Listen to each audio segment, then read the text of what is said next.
একটা কথা সবাই আমরা বলছি যে এই সরকার আমাদের আন্দোলন সংগ্রামের মধ্যে দিয়ে গঠিত হয়েছে।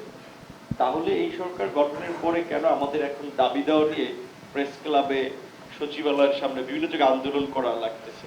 আন্দোলন তো করার দরকার নাই, সেটা ছাত্ররা হোক কিংবা রাজনৈতিক দল হোক। আমরা প্রধান উপদেষ্টাকে সর্বময় ক্ষমতা দিয়েছি, তিনি আপনার সিদ্ধান্ত নেবেন। তাহলে উপদেষ্টা পরিষদ নিয়ে কেন আবার গভর্নমেন্টের মধ্যে থেকেও বিতর্ক করছেন, গভর্নমেন্টের বাইরে থেকেও বিতর্ক করছেন? দ্যাট মিনস এটা কিন্তু পরিস্থিতি উস্কে দিচ্ছেন।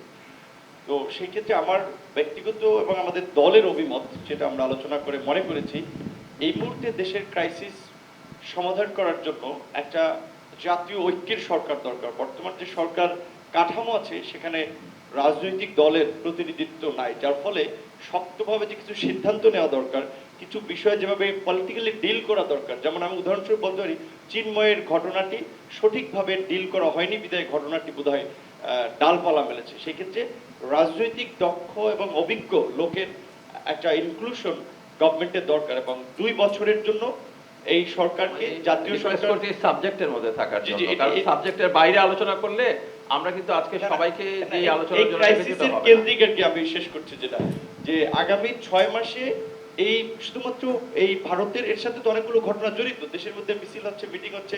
6 মাসে সব ধরনের মিছিল মিটিং এর উপরে রাজনৈতিক ঐক্যমত্যের ভিত্তিতে নিষেধাজ্ঞা দিয়ে আপনার 2 বছরের জন্য একটা জাতীয় সরকার বিষয়ে রাজনৈতিক ঐক্যমত্য তৈরি করা দরকার এবং আওয়ামী লীগকে নিষিদ্ধ করা দরকার। তাহলে অনেক বিষয় আমরা ইজিলি সমাধান করতে পারবো। ধন্যবাদ।